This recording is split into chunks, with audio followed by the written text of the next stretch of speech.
মাথাটাকে নিচু করে জীবনের সব গুনার ফিরিস্তিগুলো একটা একটা করে স্বীকার করে আল্লাহরে বলেন, আল্লাহ আমি পাপী, আল্লাহ আমার চেয়ে বড় পাপী এই দুনিয়াতে কেউ নাই। আমরা বলবো, আল্লাহ তুমি প্রশ্ন করার আগে তোমার একটা কথা বলি, আমারে কিছু জিজ্ঞেস করো না, আমি সব করেছি। এমন কোন পাপ নাই যে পাপ আমারে দিয়ে হয় নাই। তোমার রহমত দিয়ে তুমি জান্নাতে পাঠাবা, তোমার দয়ায় জান্নাতে যেতে চাই, আমল দিয়ে না। পারবেন বলতে? কিয়ামতের দিন আমরা বলবো, আল্লাহ আমার আমল দিয়ে জান্নাত চাই না, আমি তোমার দয়া দিয়ে জান্নাত চাই।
মিজানুর রহমান আজহারী সাহেবের আগমন, পটুয়াখালীর পক্ষ থেকে, ওয়েলফেয়ার ফাউন্ডেশনের পক্ষ থেকে, বরিশালের পক্ষ থেকে। আজকে আমরা যে টপিকটা নিয়ে আলোচনা করব সেটা হচ্ছে, আমরা যে জীবনে বিপদে পড়ি, আমরা বিপদে পড়লে আমাদেরকে উদ্ধার করে কে? আল্লাহ ছাড়া আমাদের বাঁচানোর কেউ আছে? উদ্ধার করার কেউ আছে? রক্ষা করার কেউ আছে? এজন্য বিপদে পড়লে আমরা চাইবো কার কাছে? আমাদের যাই দরকার হোক আমরা ফরিয়াদ করব কার কাছে? নাকি মাজারে যেয়ে চাবেন? মাজারে যেয়ে চাবেন? অনেকে তো মাজারে যেয়ে কপাল ঘষে, আছে না নাই? মাজারে যেয়ে সন্তান চায়, আছে? এই এলাকায় নাই। এই এলাকার লোকদের আকীদা খালেস আমি জানি। মাজারে যে কপাল ঘষে আর সন্তান চায়। আচ্ছা, মাজারে গেলে সন্তান পাওয়া যায়? আচ্ছা, মাজারে না গেলে যদি বাচ্চা না হতো, গরু ছাগলের যে বাচ্চা হয় ওরা কোন মাজারে মানত করে বলেন? কথা কি বুঝতেছেন? এই যে প্রতি বছর গরু ছাগল ভেড়া এগুলো যে বাচ্চা দেয়, এরা কোন মাজারে যে মানত করে? এজন্য চাইতে হবে একজনের কাছে, তিনি কে? আমার প্রিয় পটুয়াখালীবাসী, মাজার জিয়ারত করা সুন্নাহ। আমরা মাজার জিয়ারত করব, আল্লাহ ওয়ালাদের কবরে যাব, আমরা সেখানে যে সালাম দিব, দোয়া করব, নিজের জন্য করব, কবরে শুয়ে থাকা মাইয়েতের জন্য করব, পুরো মুসলিম উম্মার জন্য করব। কিন্তু কবরে যিনি শুয়ে আছে ওই বাবার কাছে সন্তান চাওয়া যাবে? চাকরি চাওয়া যাবে? সফলতা চাওয়া যাবে? সফলতা দেয় কে? সবাই বলেন নাই, আওয়াজ করে বলেন, সফলতা দেওয়ার মালিক কে? এক কথাই রব্বুল আলামিন বলেন, ওয়া ইয়ামসাসকাল্লাহু বিদুররিন ফালা কাশিফা লাহু ইল্লা হু ওয়া ইয়ুরিদকা বিখাইরিন ফালা রাদ্দা লিফাদলি ইউসিবু বিহি মান ইয়াশাউ মিন ইবাদিহি ওয়া হুয়াল গফুরুর রহিম। আল্লাহু আকবার। আল্লাহ বললেন, ওয়া ইয়ামসাসকাল্লাহু বিদুররিন ফালা কাশিফা লাহু ইল্লা হু।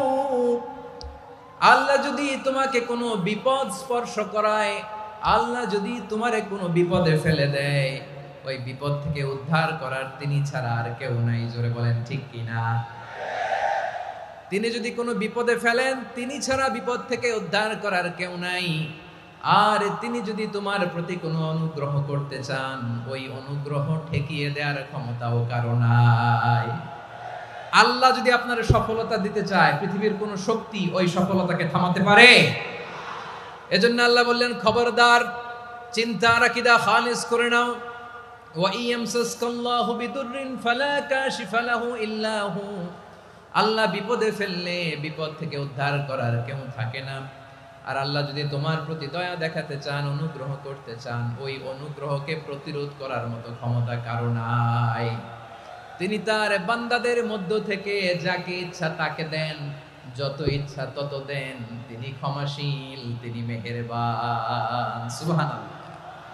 তিনি ক্ষমাশীল, তিনি মেহেরবান। তাহলে এই আয়াত থেকে আমরা বুঝতে পারলাম, আমরা যদি বিপদে পড়ি আমাদেরকে কেউ বাঁচাতে পারে না। আমার বাবা আমারে বাঁচাতে পারে? হ্যাঁ? আমার মা আমাকে বাঁচাতে পারে? আমার বন্ধু আমারে বাঁচাতে পারে? আমার দলের কর্মী আমাকে বাঁচাতে পারে?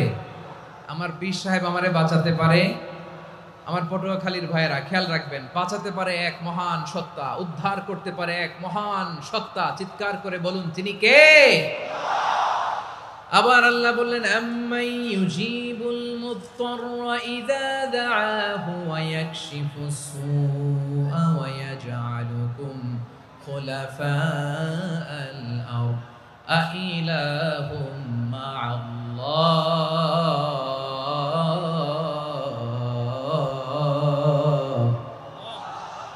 ক্বালিলাম মা তাযাক্কারুন। রব্বুল আলামিন বলেন, বিপদে পড়ে কাতর কণ্ঠে চিন্তাগ্রস্ত হয়ে যখন কেউ ফরিয়াদি হয়ে আল্লাহর ডাকে হাত তোলে, তখন এই ব্যক্তির ডাকে সাড়া দেয় কে? সবাই বলুন। কণ্ঠে বিপন্ন অবস্থায় আপনি যখন কেঁদে কেঁদে হাত তুলে আপনার দুঃখের কথা জানান, আপনি যখন ডাকেন তারে, তখন আপনার ডাকে সাড়া দেয় কে? আল্লাহ বলে, আমি সাড়া দেই। তোমাদের বিপদকে মুক্ত করে দেয় কে?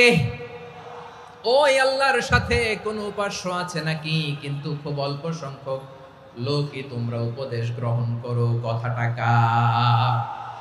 তাহলে বিপন্ন মানবতা যখন কাঁদে, মানুষ যখন বিপদে পড়ে নিরুপায় হয়ে ফরিয়াদ করে, তার ডাক শোনার কেউ নাই একজন ছাড়া। চিল্লায় বলেন তো, তিনি কে? এজন্য আমরা ফরিয়াদের হাত কার দিকে তুলব? প্রিয় পটুয়াখালী বলেন, ফরিয়াদের দুটো হাত আমরা কার দিকে তুলব? এবং খেয়াল রাখতে হবে, মাথার সাথে সেট করে নিতে হবে, আল্লাহ ছাড়া আমাকে উদ্ধার করার কেউ নাই। এই পৃথিবীতে কেউ আপন না। প্রিয় ভাইরা, বিপদে পড়লে বোঝা যায় কেউ আপন না। আপন শুধু একজন মহান সত্তা, তিনি কে? এটা কি আপনারা খেয়াল রাখতে পারবেন? হ্যাঁ, বিপদে আপদে কেউ আমাদের বাঁচাতে পারে না, তরাতে পারে না, মুক্তি দিতে পারে না, উদ্ধার করতে পারে না, একমাত্র আমার প্রভু ছাড়া, আল্লাহ ছাড়া। চিল্লায় বলেন ঠিক কিনা? এবং প্রিয় পটুয়াখালীর ভাইয়েরা, মাথার সাথে এটা সেট করে নিতে হবে যে আমাদের পুরো জীবনটাই পরীক্ষা। পুরো জীবনটাই কি? The life is a test. পুরো জীবনটাই পরীক্ষা। এই জীবনে বিপদ আসবে, আপদ আসবে, পরীক্ষা আসবে, সবার জীবনে এটা থাকে। এক একজনের পরীক্ষা এক এক রকম। আমার পরীক্ষা একরকম, মাসুদ ভাইয়ের পরীক্ষা একরকম, চৌধুরী সাহেবের পরীক্ষা একরকম, আপনার পরীক্ষা একরকম, ওনার পরীক্ষা আবার আরেক রকম। পুরো পৃথিবীটাই পরীক্ষা ক্ষেত্র, সবাই পরীক্ষা দিচ্ছি, কিন্তু কারো পরীক্ষা প্রশ্নের সাথে কারোটার মিল নাই। সুবহানাল্লাহ পড়বেন না? পুরোটাই পরীক্ষা ক্ষেত্র, সবাই পরীক্ষার্থী, কিন্তু প্রশ্নপত্র একটার সাথে আরেকটা মিলে না। One doesn't match the other. একজনেরটার সাথে আরেকজনেরটা মিলে না। কাউকে আল্লাহ তাআলা ধনী বানিয়ে পরীক্ষা করেন। কি বানিয়ে? কথা কি বুঝতেছেন নাকি কষ্ট হচ্ছে? কষ্ট হচ্ছে আপনাদের? কাউকে আল্লাহ ধনী বানিয়ে পরীক্ষা করেন, আবার কাউকে আল্লাহ তাআলা গরিব বানিয়ে পরীক্ষা করেন, কাউকে আল্লাহ অসুস্থ বানিয়ে পরীক্ষা করেন। কেউ দেখবেন যে দুরারোগ্য ব্যাধিতে আক্রান্ত, ডাক্তার বলেছে আর সময় নাই, দুরারোগ্য ব্যাধি, ক্যান্সার, যার নেই কোনো অ্যান্সার, তার জন্য পরীক্ষা হচ্ছে এই রোগ। আরেক লোক দেখবেন তার আবার রোগ বালাই নাই, মাশাআল্লাহ, তাকে আল্লাহ তাআলা আর্থিক দৈন্যতা, দারিদ্রতা দিয়ে পরীক্ষা করছেন। এরকম আছে না নাই? টাকা পয়সা নাই, দিন আনে দিন খায়, যা আছে তাতে চলে না, এটা তার জন্য পরীক্ষা। আবার আরেক শ্রেণীর লোক দেখবেন তাকে আল্লাহ অসুস্থতাও দেয় নাই, দারিদ্রতাও দেয় নাই, তার দাম্পত্য জীবনের সমস্যা আছে না নাই? স্ত্রী কথা শোনে না, অথবা ছেলে মেয়ে কথা শোনে না। তাহলে পরীক্ষা সবার জীবনে আছে, এক একজনের পরীক্ষাটা এক এক রকম। আল্লাহ তাআলা দেখতে চায় যে এই পরীক্ষার সময় আমরা কিরকম রেসপন্স করি, how to deal with the test, কিভাবে এই বিপদ আপদ পরীক্ষাগুলোকে আমরা হ্যান্ডেল করব, ডিল করব। এটা হচ্ছে আজকের আলোচনার বিষয়। বুঝতে পেরেছেন সবাই আমার প্রিয় ভাইয়েরা? তাহলে পরীক্ষাময় আমাদের জীবন, বিপদ আপদ পরীক্ষা, এটা মানুষের পিছু ছাড়ে না। সবার জীবনে পরীক্ষা আছে। নবীদের জীবনেও পরীক্ষা ছিল। সাহাবারা জিজ্ঞেস করেছেন, ইয়া রাসূলুল্লাহ, আইয়ুন নাসি আশাদ্দু বালাআন ফিদ দুনিয়া, এই দুনিয়ার বুকে কাদের পরীক্ষা সবচেয়ে বেশি? বিশ্বনবী বলেছেন, আল আম্বিয়া। এই পৃথিবীতে সবচেয়ে বেশি পরীক্ষা আল্লাহ তাআলা নিয়ে থাকেন নবীদের। কাদের? নবীদের। সুম্মাল আমসাল ফাল আমসাল, এরপরে নবীদের পরের স্তরে যারা, তাদের পরীক্ষা। এরপরে তাদের পরের স্তরে যারা, তাদের পরীক্ষা। সিদ্দিকিনদের, শুহাদাদের, সলিহিনদের, আল্লাহওয়ালাদের। যার ঈমান যত মজবুত, তার জীবনে পরীক্ষাও তত বেশি। চিল্লায় বলেন ঠিক কিনা? তাহলে মুমিনরা, বিশ্বাসীরা, আমরা কি পরীক্ষা বিপদ আপদে ভয় পাই? হ্যাঁ, বিপদ দেখলে ভয় লাগে আপনাদের? ভয় লাগে? হ্যাঁ, না, মুমিনরা বিপদে ভয় পায় না, তারা হতাশ হয় না, সুবহানাল্লাহ, তারা নিরাশ হয় না। বিশ্বাসীরা হাল ছেড়ে দেয় না, তারা ভরসা রাখে একজনের উপর। চিল্লায় বলতে হবে তিনি কে? কারণ মুমিন জানে the grief isn't permanent, the test isn't permanent, the struggle in our life isn't permanent. আমাদের জীবনের দুঃখ, কষ্ট, স্ট্রাগল, এগুলো পার্মানেন্ট নয়। After every difficulties there is an ease. সব কষ্টের পরেই একটা সুখ আছে না নাই? রব্বুল আলামিন বলেন, ফা ইন্না মাআল উসরি ইউসরা, ইন্না মাআল উসরি ইউসরা, ভয় পেও না, চিন্তা করো না, কষ্টের সাথেই আমি রেখে দিয়েছি স্বস্তি। সুবহানাল্লাহ বলেন। মুমিন জীবনে বিপদ যত বেশি, কষ্ট যত বেশি, তার সামনে সফলতা তার চেয়েও বেশি। ঠিক কিনা বলেন? কারণ বিশ্বাসীরা জানে রাত্রি যত গভীর হয়, সুবহে সাদিকের সময় তত আগাতে থাকে। গর্ভবতী নারীর পেটের ব্যথা যত বাড়তে থাকে, ঘরে নতুন মেহমান আগমনের সময় ঘনাতে থাকে। মুমিনদের উপর বিপদ, অত্যাচার, আপদ, পরীক্ষা যত বাড়তে থাকে, কালেমার পতাকা উড্ডয়নের সময় কাছে আসতে থাকে। বিশ্বাসীদের এগুলো হিসাব মিলানো অনেক আগে, এগুলো অনেক আগে হিসাব মিলানো। দুঃখের আধার শেষে সুখের আলো মিটি মিটি হাসে। চিল্লায় বলেন ঠিক কিনা? দুঃখ যত বেশি, পরীক্ষা যত বেশি, কষ্ট যত বেশি, সুখের সময় তত কাছাকাছি চিল্লায় বলতে হবে, ঠিক কিনা? এজন্য মুমিন জীবনে পরীক্ষা বেশি, মুমিনদের হতাশা নাই, মুমিনরা নিরাশ হয় না, হতাশ হয় কাফিররা। মুমিনরা কখনো হাল ছেড়ে দেয় না, মুমিনরা ভরসা রাখে একজনের উপর, তিনি কে? তাহলে আমার প্রিয় পটুয়াখালীবাসী, বিপদ থাকবে, পরীক্ষা থাকবে, এই বিপদ থেকে আমাদেরকে উদ্ধার করবেন একজন, তিনি কে? আমরা শুধু আল্লাহর উপরই ভরসা রাখবো। রাজি আছেন তো? চাইবো একজন সত্তার কাছে, আওয়াজ করে বলুন, তিনি কে? একজন সত্তার কাছে চাইবে। বিশ্বনবী ওনার চাচাতো ভাই আব্দুল্লাহ ইবনে আব্বাস রাদিয়াল্লাহু তাআলা আনহুকে বললেন, ইয়া আব্দুল্লাহ ইবনে আব্বাস, হে আব্দুল্লাহ ইবনে আব্বাস, ইদা সাআলতা ফাসআলিল্লাহ, যখন চাইবে আল্লাহর কাছে যাও। ও আব্দুল্লাহ, যখন চাইবা আল্লাহর কাছে চাও। ওয়া ইদা ইসতাআনতা ফাসতাইন বিল্লাহ, যখন সাহায্য চাইবা আল্লাহর কাছে ফরিয়াদ করো। জেনে রেখো ও আব্দুল্লাহ, ওয়া'লাম আন্নাল উম্মাতা লাউ ইজতামাআত আলা আন ইয়ানফাউকা বিশাইইন লাম ইয়ানফাউকা ইল্লা বিশাইইন ক্বাদ কাতাবাহু আল্লাহু লাক। ও আব্দুল্লাহ, জেনে রেখো, মনে রেখো, গোটা বিশ্বের সবাই মিলে যদি তোমার উপকার করতে চায় ততটুকুই তারা করতে পারবে যতটুকু আল্লাহ তোমার নসিবে সেটা লিখে রেখেছে, ঠিক কিনা বলেন?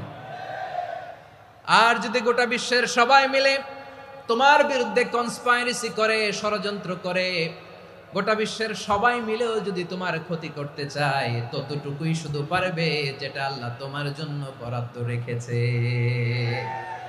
যতটুকু আল্লাহ তাআলা তোমার জন্য বরাদ্দ রেখেছে অতটুকুই ক্ষতি করতে পারবে, আর এক চুল বেশিও করতে পারবে না, কমও করতে পারবে না। চিল্লায় বলেন, ঠিক কিনা?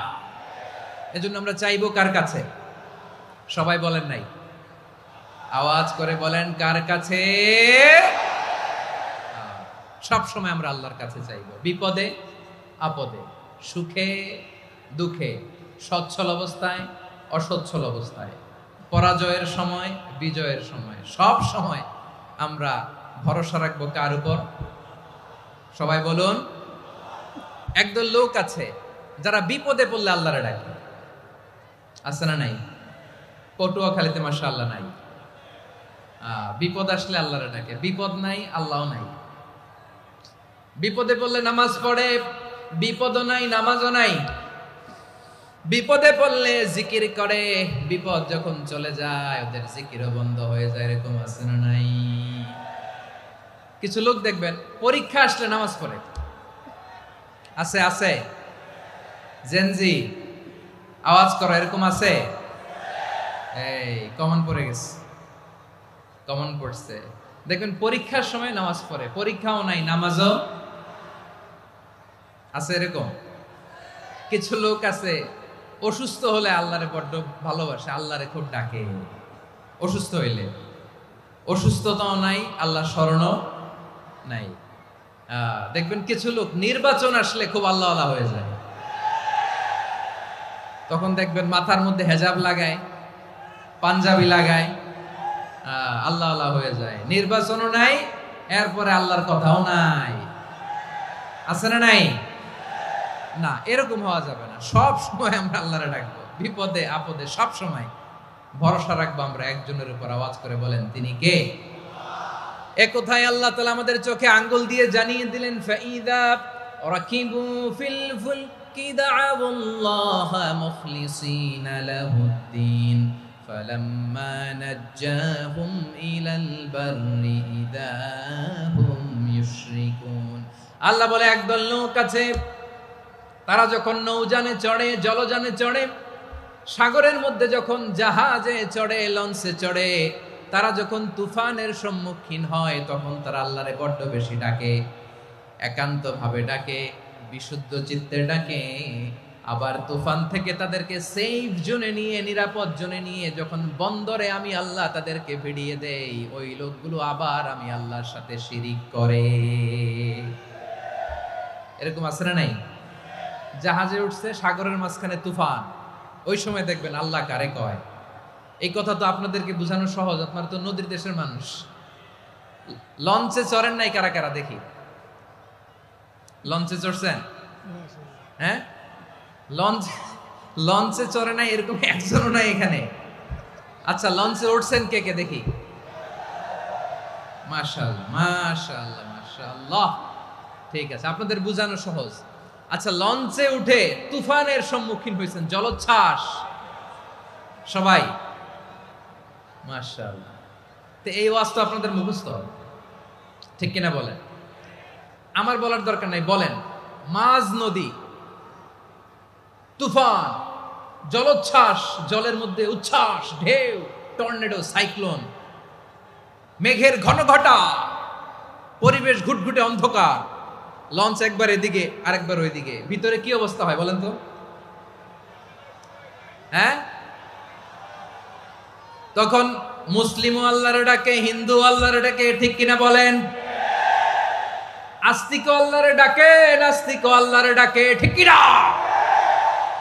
লঞ্চের ভেতর, স্টিমারের ভেতর কান্নারে রোল পড়ে যায়, চিৎকারের রোল পড়ে যায়, সবার মুখ দিয়ে শুধু একটা আওয়াজ, লা ইলাহা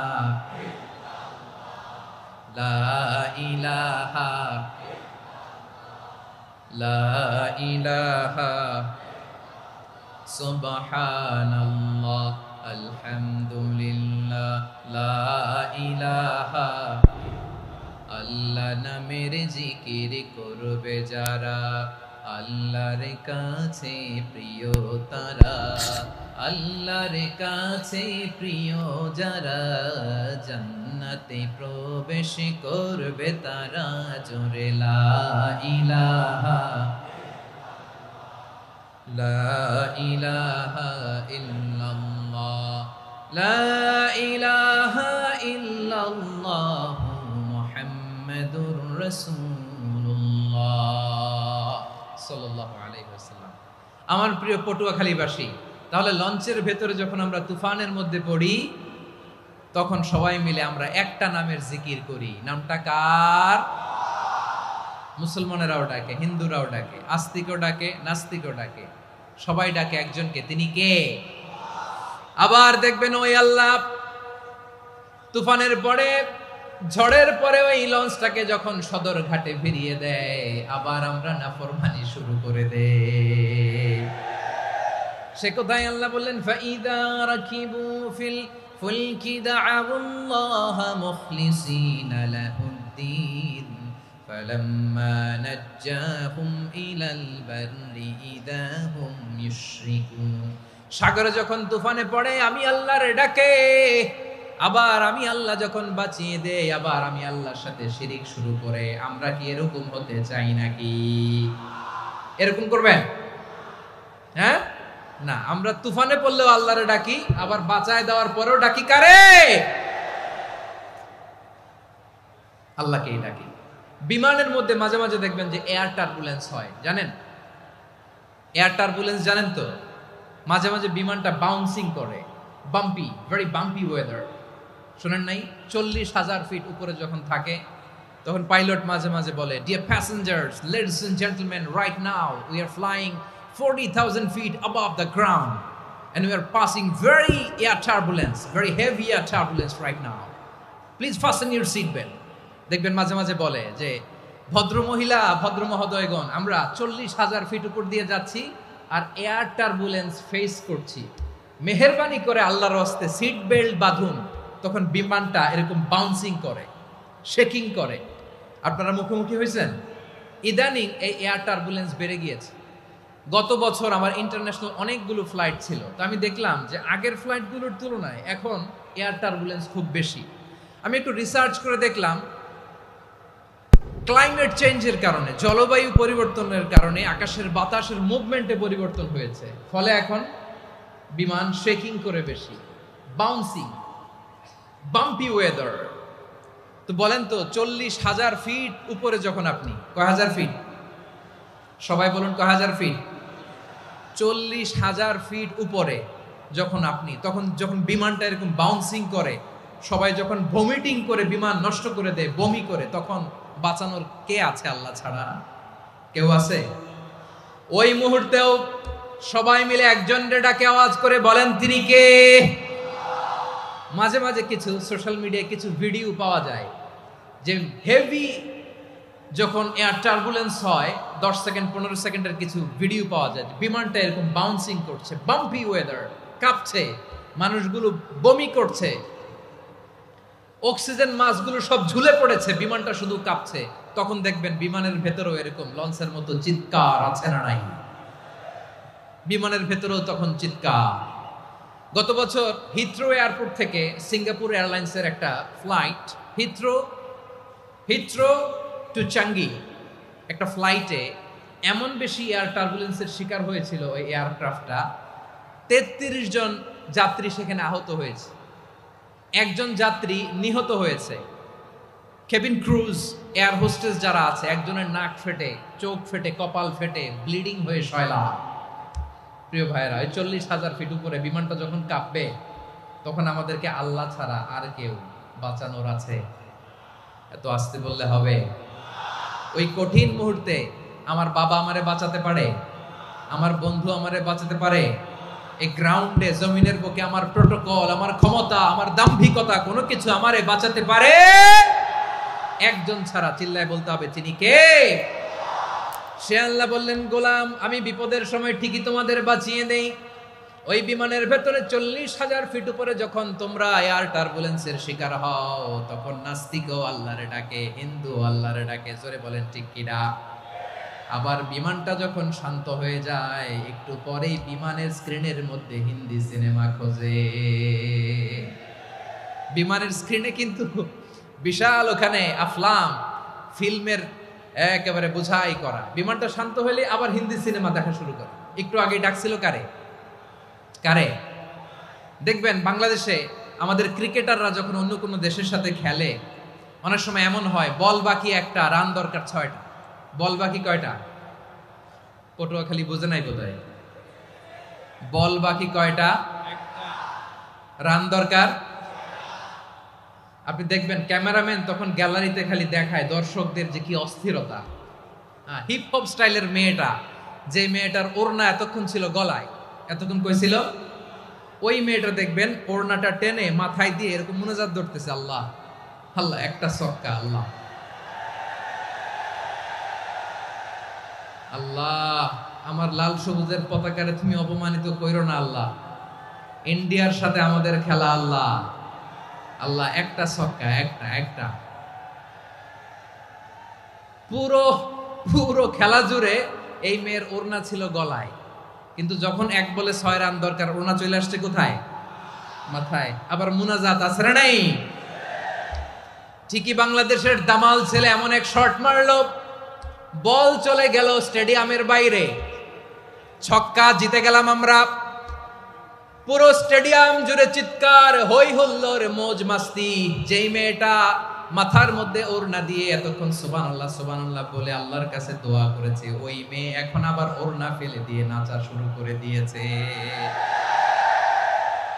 তাহলে আল্লাহর ভয়, আল্লাহর প্রতি আস্থা, বিশ্বাস, ভালোবাসা, এটা কি ক্ষণিকের জন্য? মানে আমার যখন লাগবে তখন আল্লাহরে ইউজ করবো নাকি? হ্যাঁ, বিপদে আপদে, সুখের সময় দুঃখের সময়, সচ্ছল অসচ্ছল অবস্থায় বিশ্বাসীরা ভরসা রাখে একজনের উপর। চিৎকার করে বলে, পটুয়াখালী, তিনি কে? সে আল্লাহ। বললেন, গোলাম, মনে করো না জাহাজ থেকে সদরঘাটে ভিড়িয়ে দিলাম, তুমি নিরাপদ হয়ে গেছো। মনে করো না 40,000 ফিট থেকে সেফ ল্যান্ডিং এর পরে এয়ারপোর্টে নেমে গেলেই তুমি নিরাপদ হয়ে গেছো। ও মিয়া, বিপদ কি শুধু সাগরে আর আকাশে? ঘরের ভেতরও বিপদ আসতে পারে কি পারে না? এজন্য সূরা মুলক আল্লাহ বললেন, আমিনতুম মান ফিস সামাই আন ইয়াখসিফা বিকুমুল আরদা ফাইদা হিয়া তামুর। তোমরা কি ভাবছো তোমরা নিরাপদ? সাগরের মধ্যে তুফান, আল্লাহ আল্লাহ ডাকলাম, সদরঘাটে যেয়ে পড়ছি, বাইসে গেছেন তো আপনি। আর পাবে আপনারে আল্লাহ? আল্লাহরে তো সাগরের মাঝখানে তো আল্লাহ আপনারে পাইছিল, আর তো পাবে না। আর পাবে আপনারে? আর আল্লাহ ধরতে পারবে আপনারে?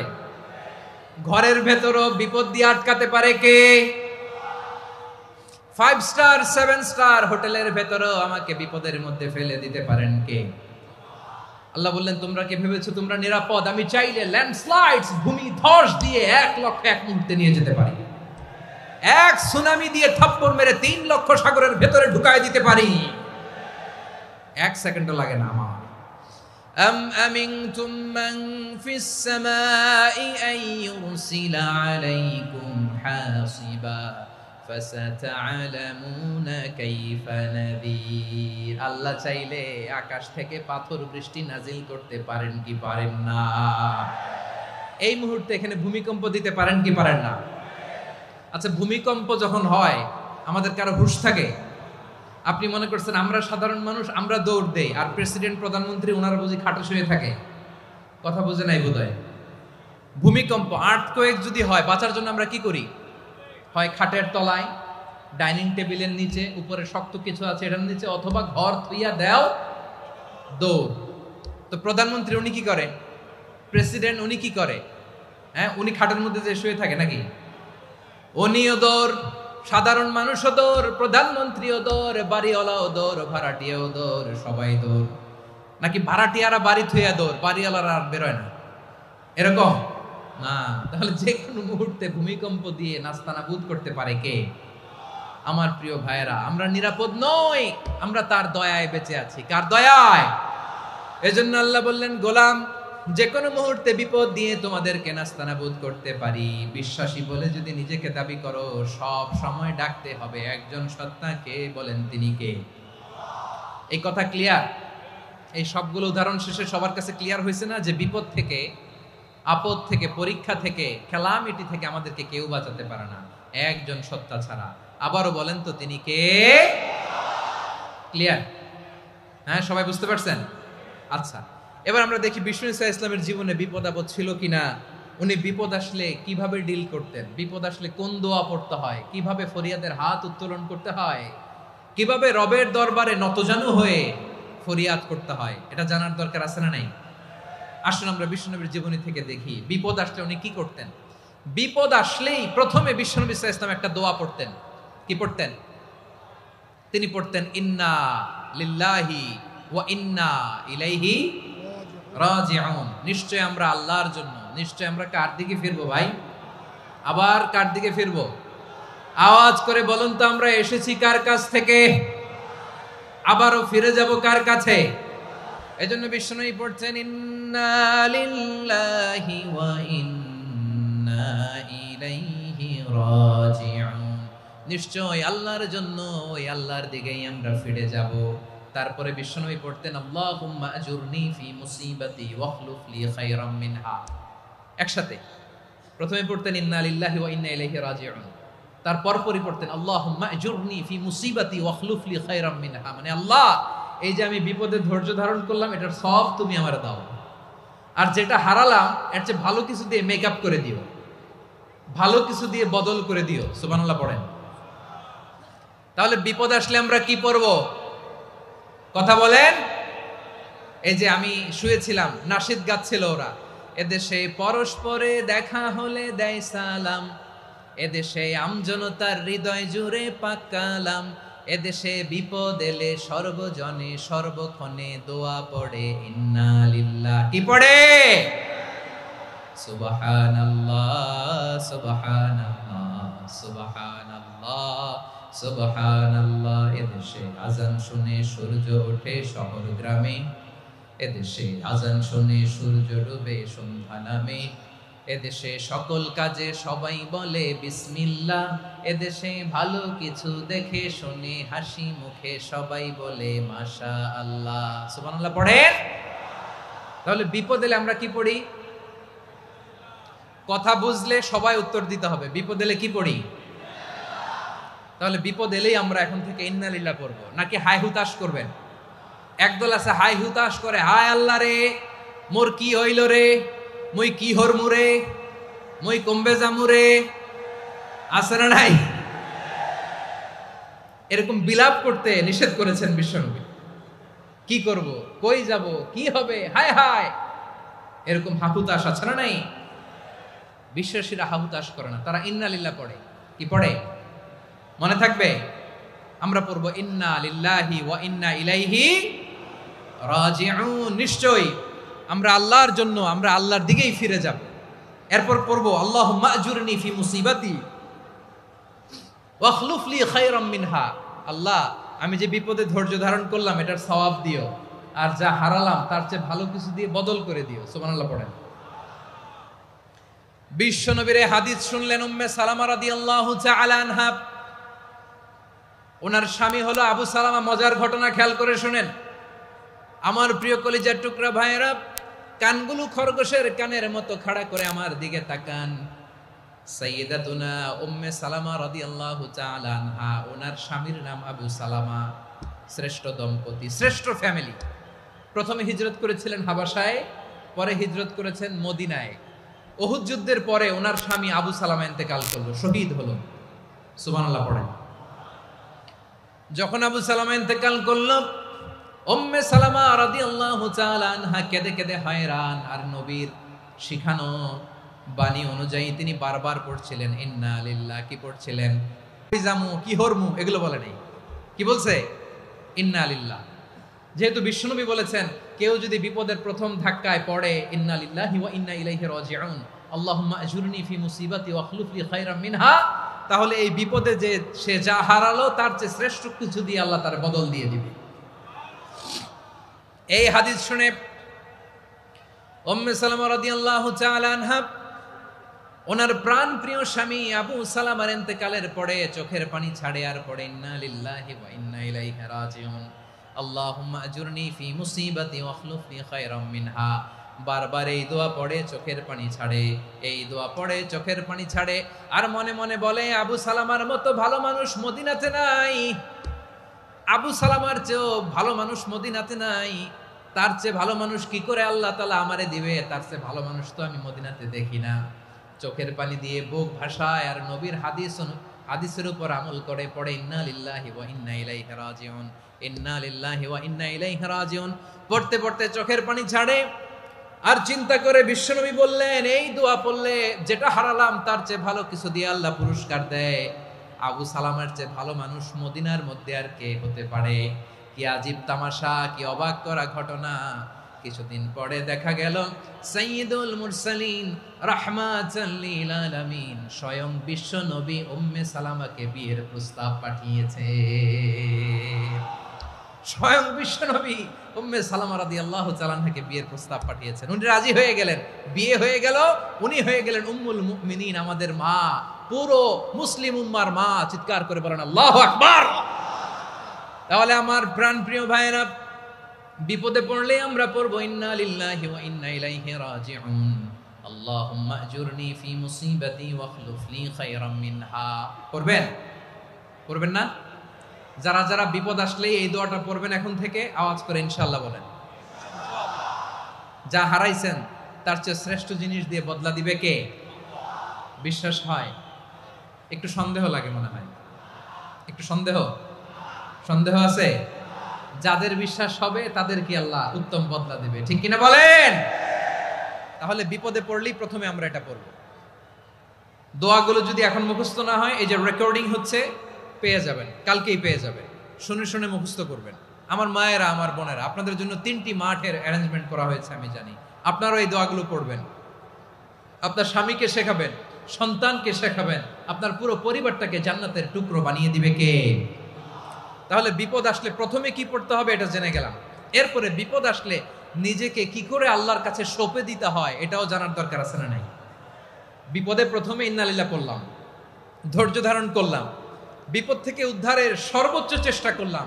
আমার কাজ যখন শেষ তখন আমি আমার এই বিষয়টা আল্লাহর কাছে সঁপে দিব।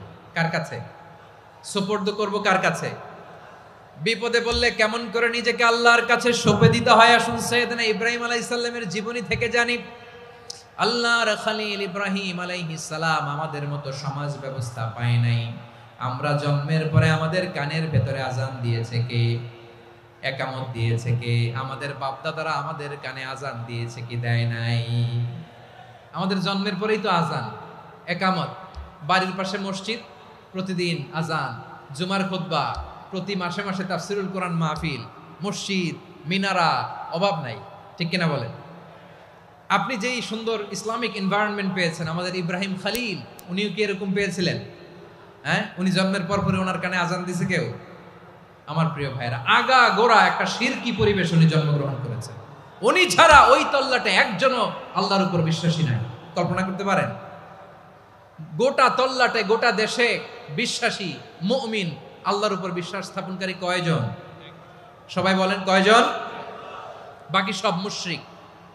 বাকি সব মুশরিক নিজের সাথে নিজে শক্ত বোঝাপড়া করে, অ্যানালজি করে, সেলফ কনভারসেশন করে উনি মহা সত্যের সন্ধান পেয়েছে। উনি আকাশের তারা দেখে ভাবে মনে হয় এটাই আমার খোদা, পরে দেখে তারা নাই, মনে মনে বলে না তাইলে এটা না। আবার চাঁদ দেখে বলে চাঁদটা বড় মায়া লাগে, মনে হয় এটাই আমার রব, পরে দেখে চাঁদও নাই, কয় না এটা না। এরপরে দ্বিপ্রহরের জলজলে সূর্যটা খাঁ খাঁ করে গোটা পৃথিবীটারে রৌদ্র দিয়ে তাতিয়ে রাখে। তিনি ভাবলেন মনে হয় এটাই আমার রব, কারণ এটাই তো সবচেয়ে বড়। কিন্তু বিকেল বেলা ওই সূর্যটাও যখন চলে যায়, সাইয়েদনা ইব্রাহিম বলে না এটাও তো নাই, আমার খোদা যদি আমারে ছেড়ে চলে যায়, বিপদে পড়লে আমারে উদ্ধার করবে কে? এভাবে নিজের সাথে অ্যানালজি, সেলফ কনভারসেশন করতে করতে করতে তিনি মহা সত্যের সন্ধান পেয়েছেন। সুবহানাল্লাহ পড়েন। সব শেষে তিনি ডিসিশন নিয়ে ঘোষণা দিলেন, ইন্নী ওয়াজ্জাহাতু ওয়াজহিয়া লিল্লাযী ফাতারাস সামাওয়াতি ওয়াল আরদা হানিফান ওয়া মা আনা মিনাল মুশরিকিন। নিশ্চয় আমি এমন সত্তার দিকে মনোনিবেশ করলাম, মুখাপেক্ষী হলাম, যিনি আকাশ বানিয়েছেন, জমিন বানিয়েছেন, আমি মুশরিক নই। সুবহানাল্লাহ। পারতেন? আপনি পারতেন? কেউ নাই, লক্ষ লক্ষ মুশরিক, আপনি একা। ওনার মতো এরকম বিচক্ষণতা দিয়ে আল্লাহরে খুঁজে পাইতে পারতেন আপনি? কি নবী ছিল, আল্লাহকে খুঁজে পেয়েছে। যখন আল্লাহর ইবাদত শুরু করলো, এই কথা ছড়ায় পড়লো চারদিকে। নমরুদ সাইয়েদনা ইব্রাহিমকে ডেকে পাঠালেন। নমরুদ বলে, ইব্রাহিম তুমি নাকি মূর্তির পূজা না করে কোন নতুন রবের ইবাদত করো, কে তোমার রব? সাইয়েদনা ইব্রাহিম বললেন, রব্বি আল্লাযী ইউহয়ী ওয়া ইউমীত, আমি এমন রবের ইবাদত করি যিনি জীবন দেন, যিনি মৃত্যু দেন। নমরুদ বলে, তাই নাকি? তোমার রব জীবন দেয়, মৃত্যু দেয়, আর এটা তো আমি দেই, আমিও তো জীবন দেই, আমিও তো মৃত্যু দেই।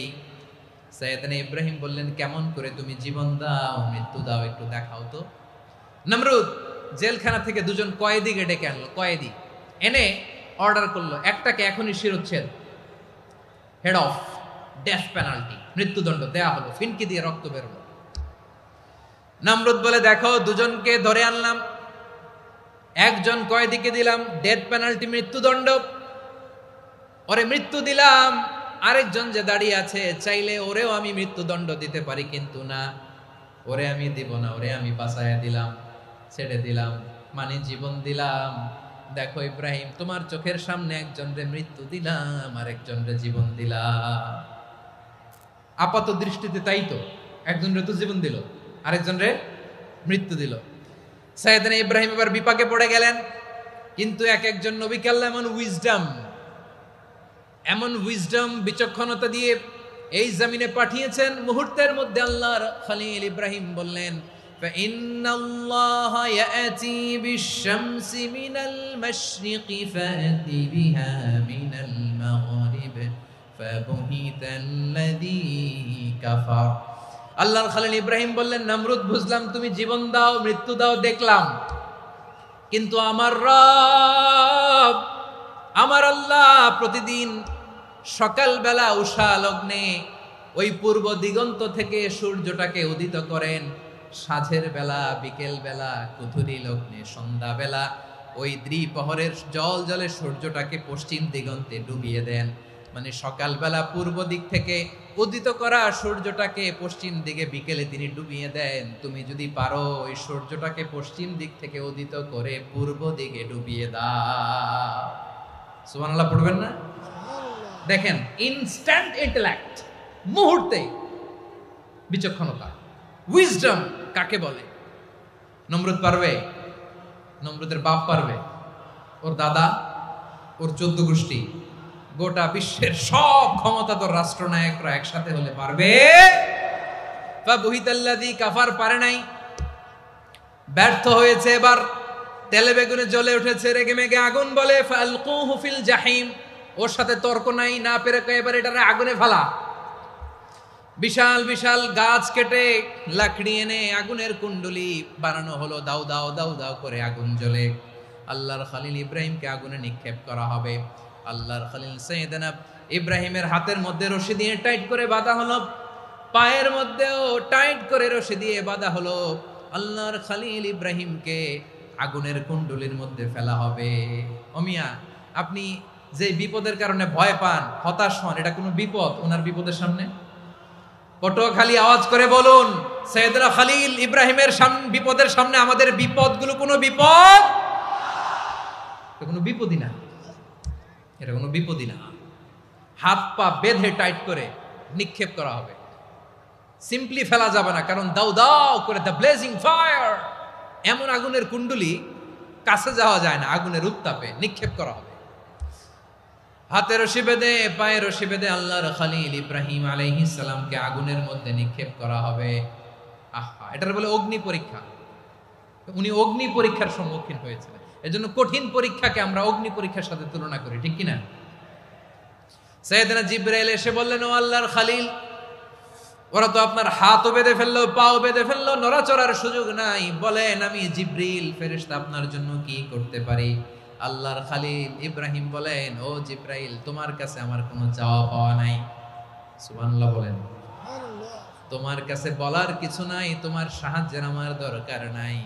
সাইয়েদনা ইব্রাহিম আলাইহিস সালামকে হাতে পায়ে রশি বেঁধে হাত পা বাঁধা অবস্থায় জ্বলন্ত অগ্নিকুণ্ডে যখন নমরুদের দলবল নিক্ষেপ করবে, আল্লাহর খলিল কিভাবে নিজেকে আল্লাহর কাছে সঁপে দিয়েছেন, পটুয়াখালীর ভাইরা খেয়াল করে শুনুন। হাত পা বেঁধে আল্লাহর খলিলকে যখন নিক্ষেপ করা হবে, তিনি মুখ ফুটে বলে ফেললেন, হাসবুনাল্লাহু ওয়া নি'মাল ওয়াকিল।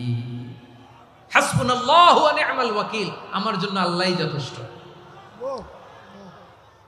আমার জন্য আল্লাহই যথেষ্ট। তিনি আমার সবচেয়ে বড় গার্ডিয়ান, তিনি আমার সবচেয়ে বড় অভিভাবক। জিব্রাইলের সাহায্যে অফারকে ফিরিয়ে দিলেন। দুনিয়ার বুকে কারো কাছে কিছু বলেন নাই, মুখ ফুটে বলেছেন হাসবুনাল্লাহ। ও আমার পটুয়াখালীর প্রাণের ভাইয়েরা, খেয়াল রাখবেন, কোন বান্দা তার হাতে থাকা সব চেষ্টাটুকুন করার পরে মুখ ফসকে মুখ দিয়ে যখন বলে ফেলে হাসবুনাল্লাহ, বান্দা যখন হাসবুনাল্লাহ বলে ফেলে, ওই ব্যাপারটা ডিল করার দায়িত্ব স্বয়ং আল্লাহ আরশের উপর থেকে নিয়ে নেয়। আপনি যখন বলে ফেলবেন হাসবুনাল্লাহ, এটা ডিলিং করবে কে তখন? চিল্লায় বলেন না, তিনি কে? বান্দা তার সাধ্যের সবটুকু চেষ্টার পরে নতজানু হয়ে যখন বলবে হাসবুনাল্লাহ, আল্লাহ তুমি আমার জন্য যথেষ্ট, নি'মাল ওয়াকিল, তুমি আমার শ্রেষ্ঠ অভিভাবক, তখন তার কি দরকার না দরকার এটা ডিল করে স্বয়ং আল্লাহ। নিক্ষেপ করা হলো সাইয়েদনা ইব্রাহিমকে অগ্নিকুণ্ডলিতে। হাজার হাজার মানুষ এই দৃশ্য দেখার জন্য জড়ো হয়েছে এরকম বিশাল ময়দানে। কিন্তু কি অবাক করা ঘটনা, সবাই ভয় পাচ্ছিল, না জানে কি হয়ে যায়। আল্লাহর খলিলকে যখন আগুনের কুণ্ডলিতে নিক্ষেপ করা হয়, আল্লাহর খলিল ইব্রাহিম আগুনের কুণ্ডলীর মধ্যে বসে বসে মানুষগুলোর দিকে তাকিয়ে হাসতে শুরু করে দেয়। কারণ আকাশ থেকে রব্বুল আলামিন স্পেশাল ভার্ডিক্ট নাজিল করেছেন, স্পেশাল হুকুম জারি করেছেন, কুলনা ইয়া নারু কুনি বারদান ওয়া সালামান আলা ইব্রাহিম। ও আগুন, খবরদার, সৃষ্টি শুরু থেকে তোকে একটা ধর্ম আমি বাতলে দিয়েছিলাম, তোর ধর্ম, আগুনের ধর্ম হলো যা পাবে জ্বালিয়ে সারখার করবে। আল্লাহ বলল, আগুন, তোর ধর্ম দিয়েছিলাম, তুই সব জ্বালিয়ে পুড়িয়ে সারখার করে দিবি, কিন্তু ক্ষণিকের জন্য আমি তোর জ্বালিয়ে দেওয়ার ক্ষমতাটাকে কেড়ে নিলাম, জ্বালিয়ে ভস্ম করে দেওয়ার ক্ষমতা আমি কেড়ে নিলাম। কুনি বারদান, ঠান্ডা হয়ে যা, কিন্তু এত বেশি ঠান্ডা হবি না আবার আমার ইব্রাহিমের জন্য সর্দি লেগে না যায়। সুবহানাল্লাহ, এত আস্তে বললে হবে? কুনি বারদান, বার্দ মানে বরফ, ঠান্ডা, ঠান্ডা হ, কিন্তু এত ঠান্ডা হবি না যাতে আমার ইব্রাহিমের কষ্ট হয়। আগুন বলে, আল্লাহ একবার বললাম ঠান্ডা হ, আবার বলো এত ঠান্ডা হবি না যাতে খলিলের সর্দি না লাগে। কেমন ঠান্ডা হব, কেমন এনভায়রনমেন্ট তৈরি করে দেব বলো? আল্লাহ বললেন, সালামান আলা ইব্রাহিম, আমার খলিল, আমার কলিজা, আমার ইব্রাহিমের জন্য তুই জান্নাতের গুল বাগিচা হয়ে যা। ও ভাই, নবী মুসার মতো ঈমান হলে রাস্তা হবে সাগর জলে, নবী ইউসুফের মতো ঈমান হলে একে একে দরজা খোলে। নবী ইব্রাহিমের মতন ঈমান যদি আজও থাকে বিদ্যমান, অগ্নিকুণ্ডে দেখতে পাবে খুবসুরত এক ফুল বাগান। কুলনা ইয়া নারু কুনি বারদান ওয়া সালামান আলা ইব্রাহিম। বান্দা যখন মুখ দিয়ে বলে হাসবুনাল্লাহ, আমার আল্লাহ আমার জন্য যথেষ্ট, এই বলে যখন নিজেকে সঁপে দেয়, তার কি লাগবে ওই দায়িত্ব স্বয়ং নিয়ে নেয় কে? সবাই বলেন স্বয়ং নিয়ে নেয় কে? তাহলে আমার প্রিয় ভাইরা, বিপদের শুরুতেই আমরা বলবো ইন্না লিল্লাহ। শুরুতে কি বলবো? এরপরে যেই বাক্যটা পড়ে নিজের পরিস্থিতিকে আল্লাহর দরবারে সঁপে দিব, সেটা হচ্ছে হাসবুনাল্লাহ। সেটা কি? বিষ্ণু বলেন লা ইয়াজালু লিসানুকা রাতাবান মিন যিকরিল্লাহ। সব সময় আল্লাহর স্মরণ দিয়ে, জিকির দিয়ে জিহ্বাটারে সিক্ত রাখো। আর শয়তানু জাসিমুন আলা কলবি ইবনে আদম, শয়তান বনি আদমের কলবে খামচি মেরে বসে থাকে। ফাইদা যাকারাল্লাহ খালাসা, মানুষ যখন আল্লাহর স্মরণ করে জিকির করে, শয়তান দৌড়ে পালায়। ওয়া ইদা গাফালা ওয়াসওয়াসা, যখনই বনি আদম গাফেল হয়, তখনই শয়তান তার হৃদয়ে ওয়াসওয়াসা দেয়। এজন্য বিপদে পড়লে ইন্না লিল্লাহ, নিজের সব টুকুন করার পরে, নিজের রোল প্লে করার পরে নিজেকে আমরা কি বলে সঁপে দিব? সবাই বলেন, সবাই বলতে হবে। আরো জোরে বলে, মনে থাকবে? বিপদে পড়লে প্রথমে ইন্না লিল্লাহ, এরপরে নিজেকে যখন সঁপে দিব তখন হাসবুনাল্লাহ। এরপরে কঠিন বিপদে যখন বিশ্বনবী পড়তেন তখন কি করতেন? এমন বিপদ মাঝে মাঝে হয় না, দেয়ালে পিঠ থেকে যায়, চোখে মুখে অন্ধকার, কি করব দিশা খুঁজে পাই না, এরকম হয় কখনো? হ্যাঁ, আপনাদের হয়? হয় না? তো জান্নাতে আছেন আপনারা। হয় হয় এরকম হয়েছে না যে দেয়ালে পিঠ থেকে গেছে, চোখে মুখে অন্ধকার, কই যাব, কি করব, বাঁচানোর কেউ না, এরকম হয়েছে কখনো আপনাদের? যদি হয় তাইলে এটার সলিউশন বলবো, না হইলে তো এগুলো বলে লাভ নাই। হয় হয় হয় বিশ্বনবী এরকম কঠিন বিপদে পড়েছেন জীবনের কিছু কিছু মুহূর্তে। ওই মুহূর্তে বিশ্বনবী স্পেশাল দুইটা দোয়া পড়তেন। এই দোয়াগুলো আপনাদেরকে জানিয়ে দেয়। বিশ্বনবী বলেন, কঠিনতম বিপদে যখন পড়বা, দেয়ালে পিঠ থেকে যায়, চোখে মুখে অন্ধকার, বাঁচার কোনো উপায় নাই, তখন পড়বা লা ইলাহা ইল্লা আনতা সুবহানাকা ইন্নী কুনতু মিনাজ জালিমিন। আল্লাহ, তুমি ছাড়া কোনো ইলাহ নাই, তুমি পবিত্র, নিশ্চয় আমি জালিমদের অন্তর্ভুক্ত। সুবহানাল্লাহ বলেন। এই দোয়া সাইয়েদনা ইউনূস আলাইহিস সালাম পড়েছিলেন যখন মাছের পেটে ছিলেন। কিসের পেটে? এবং অনেক মুফাসসিরিন ইকরাম বলেছেন, অনেক আহলুল ইলমরা বলেছেন, এটা হচ্ছে ইসমে আজম। ইসমে আজম এমন দোয়া যেটা দিয়ে দোয়া করলে আল্লাহ দোয়া কবুল করে, কিন্তু এটা কোনটা, এটা নিয়ে ইখতিলাফ আছে। কোন কোন আহলুল ইলম বলেন এই লা ইলাহা ইল্লা আনতা সুবহানাকা ইন্নী কুনতু মিনাজ জালিমিন, এটা হচ্ছে ইসমে আজম।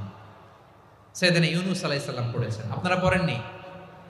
তুফান হইলে পড়েন না? আমাদের এলাকায় তো এটা খুব, এটার উপর ব্যাপক আমল আছে। পটুয়াখালীতে কি অবস্থা বলেন? পড়েন পড়েন পড়েন পড়েন। একটা গল্প শুনেছিলাম, পাক হানাদার বাহিনী যখন বাংলাদেশে অ্যাটাক করত, ৭১ সালের ঘটনা বলতেছে, আমরা তো দেখি নাই, শুনছি আর কি। ৭১ যদি দেখতাম এতদিনে রাজাকার হয়ে যেতাম। আল্লাহ আমাদেরকে বাঁচাই দিছে, আল্লাহর মেহেরবানি, ঠিক কিনা বলেন? মন মতো হইলে মুক্তিযোদ্ধা, মন মতো না হইলে রাজাকার। কত কিছু দেখলাম এই শাহবাগের বুকে। আল্লাহ, ৭১ সালে দেখি নাই, আমরা শুনেছি পাক হানাদার বাহিনী জিজ্ঞেস করত মুসলিম না অমুসলিম চেক করার জন্য, বলতো কালেমা বল, কালেমা বাতাও। তো যারা কালেমা বলতে পারতো পাকিস্তানি বাহিনী নাকি ওদেরকে ছেড়ে দিত, শুনেছি।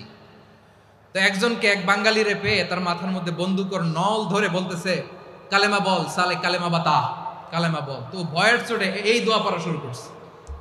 ও পড়তেছে লা ইলাহা ইল্লা আনতা সুবহানাকা ইন্নী কুনতু মিনাজ জালিমিন। পাকিস্তানি বলে সালে ইয়ে তো মুসিবত কা কালেমা है। বাঙালি কয় হাম তো ভি মুসিবত মে है। পাকিস্তানি বলে বেটা কোন দোয়া বললি, এটা তো মুসিবতের কালেমা। কয় আমিও তো মুসিবতে আছি। আমার মাথার মধ্যে বন্দুক ধরে তুমি আমারে কালেমা জিজ্ঞেস করো, এখন কোনটা কালিমা আর কোনটা কি, তো আমার হুশ আছে নাকি? প্রিয় ভাইরা, আসলে এটা দুআউল মুসিবা, বিপদে পড়লে এ দোয়া পড়তে হয়। লা ইলাহা ইল্লা আনতা সুবহানাকা ইন্নী কুনতু মিনাজ জালিমিন। এটা পড়বেন আপনারা। এই দোয়া পড়ে সাইয়েদনা ইউনূস আলাইহিস সালাম মাছের পেট থেকে রক্ষা পেয়েছিলেন। রক্ষা করেছিল কে?